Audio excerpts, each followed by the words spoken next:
चलो next start करेंगे तो आज हम बात करेंगे चिकन पॉक्स, जिसको हम चेचक भी बोलते हैं, जिनको छोटी माता या बड़ी माता भी बोला जाता है।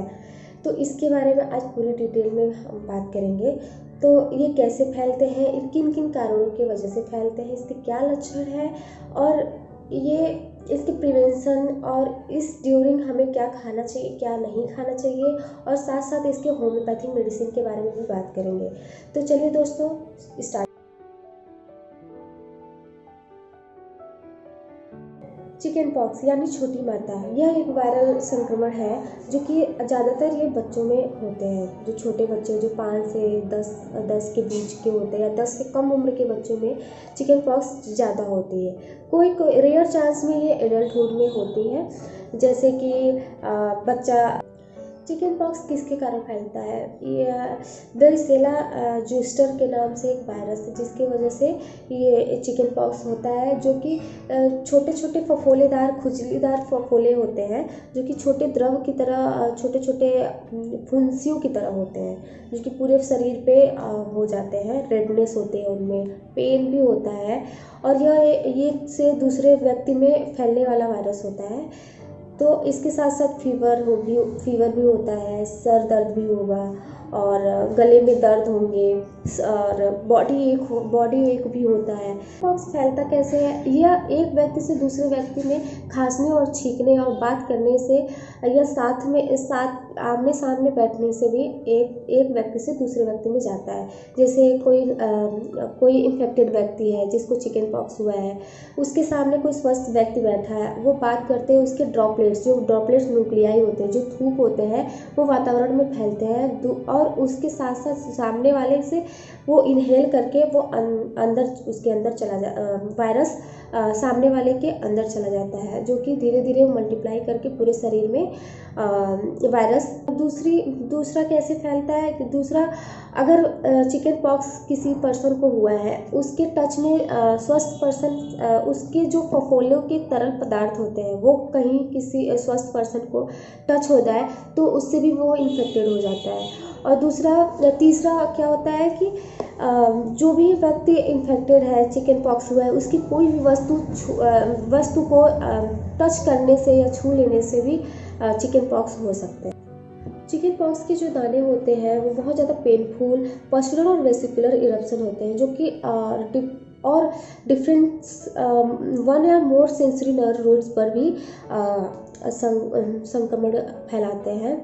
और इसके सोर्स ऑफ इन्फेक्शन क्या है? इसके सोर्स ऑफ इन्फेक्शन ओरोफेरेंजियल और lesion of skin and mucosa को भी इन्फेक्ट करते हैं, और दाने दाने हर जगह हो जाते हैं। चिकन पॉक्स के इंक्यूबेशन पीरियड होते हैं 14 से 16 दिन इंक्यूबेशन पीरियड होते हैं, और ये कब तक इन्फेक्टिव होते हैं हमारे शरीर में। रेसेस जो आने से पहले 1 या 2 दिन पहले, और रेसेस के 4 से 5 दिन बाद तक ये इन्फेक्टिविटी फैला सकते हैं या उनके अंदर होती है। चिकन पॉक्स पूरे लाइफ में एक बार होती है, और रेयर चांस में सेकेंड बार, क्योंकि फर्स्ट बार में उसकी इम्यूनिटी बढ़ा देती है, और सेकेंड बार में कोई ज़रूरी नहीं है कि सेकेंड बार भी हो। बहुत रेयर केस में दोबारा भी चिकन पॉक्स हो जाते हैं। और 2 स्टेज होते हैं। पहला स्टेज होता है प्री इरप्टिव स्टेज, और दूसरा होता है इरप्टिव स्टेज। पहले स्टेज में प्री इरप्टिव स्टेज में फीवर होते हैं, पेन इन बैक होता है, सीवरिंग होती है, मलेज होते हैं, और ये सारी चीज़ें 24 घंटे के अंदर होता है। और जो रैशेज होते हैं वो ये सब सिम्टम्स के 2 दिन बाद रैशेज हमारे शरीर पे आते हैं। और सबसे पहले चिकन पॉक्स के दाने सबसे पहले कहाँ हमें दिखते हैं? पहले ट्रंक पे आते हैं, फिर फेस पे आते हैं, फिर आर्म पे आते हैं, लेग पे आते हैं, उसके बाद हमारे मिकोजल रीजन पे आते हैं, जैसे कि बक्कल एंड फेरेंजियल पे। उसके बाद हमारे पाम सोल्स पे हमें सारे दाने दिखते हैं। उसके बाद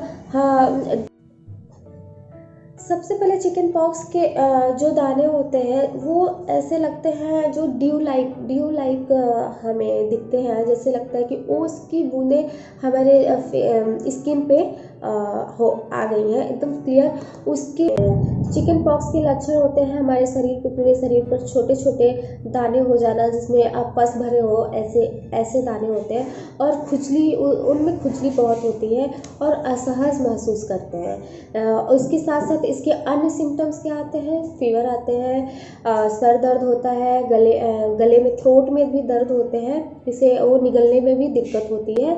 और क्या इस टाइम पे हमें क्या करनी चाहिए? इस टाइम पे हमें बेड रेस्ट पूरी करनी चाहिए और अपने आप को लोगों से दूर रखनी चाहिए, भीड़ में नहीं जानी चाहिए, और खट्टी चीज़ों से हमें दूर रहना चाहिए, और नमकीन चीज़ों नहीं खाना चाहिए, और सिंपल खाने जैसे कि लिक्विड से चीज़ें खानी चाहिए, लिक्विड से बनी चीज़ें खानी चाहिए, क्योंकि हमारे शरीर में अंदर भी मिकोजल चिकन पॉक्स में हमें ज़्यादातर लिक्विड चीज़ें खानी चाहिए, क्योंकि हमारे जो दाने होते हैं चिकन पॉक्स के वो थ्रोट में भी होते हैं, और मिकोजा में भी हुआ रहता है, ओरोफेरेंजियल में दाने होते हैं, तो जिससे हमें मसालेदार चीज़ें और खट्टी चीज़ें खाने में जिससे हमें तकलीफ़ हो सकती है। इस वजह से हमें ज़्यादातर लिक्विड वाली चीज़ें लेनी चाहिए कि जिसको आसानी से निगल लें, और हमें इसमें लहसुन, प्याज, काली मिर्च हुआ, मसालेदार चीज़ें या कैफीन युक्त चीज़ें नहीं हमें यूज़ करनी चाहिए, जिससे दिक्कत और बढ़ सकती है।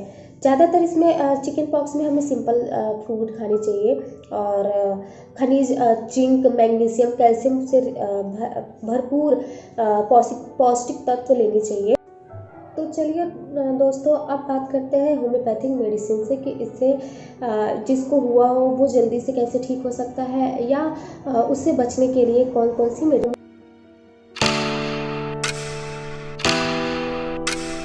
पहला नंबर है वेरियोलिनम।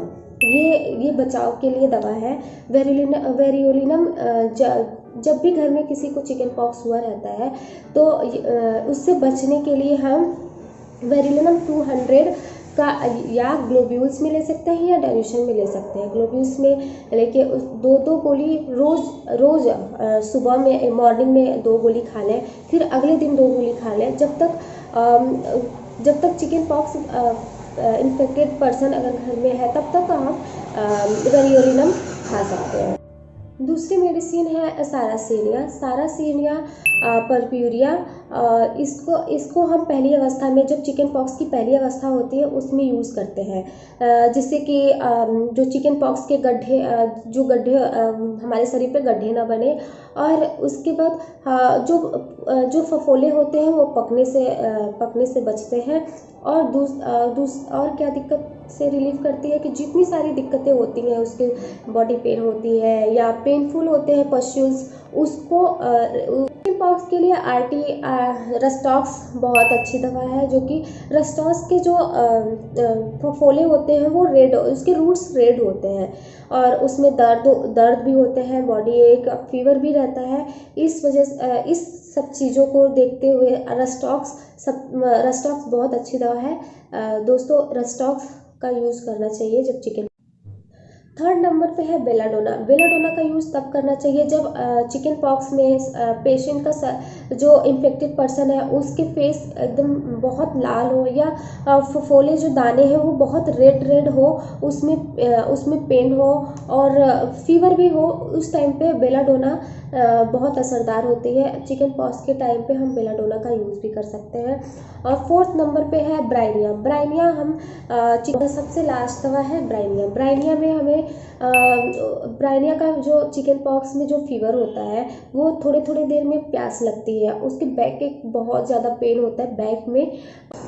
तो दोस्तों, मेरा वीडियो आपको कैसा लगा, और आशा करती हूँ कि आपको चिकन पॉक्स के बारे में पूरी डिटेल पता चल गई होगी, आपको समझ भी आया होगा। तो चलिए दोस्तों, अगर आपको मेरी वीडियो पसंद आई हो तो सब्सक्राइब, लाइक, शेयर और कमेंट करना ना भूलिए, और आपको इससे रिलेटेड कोई भी जानकारी करनी हो तो आप कमेंट बॉक्स में ज़रूर बताइएगा।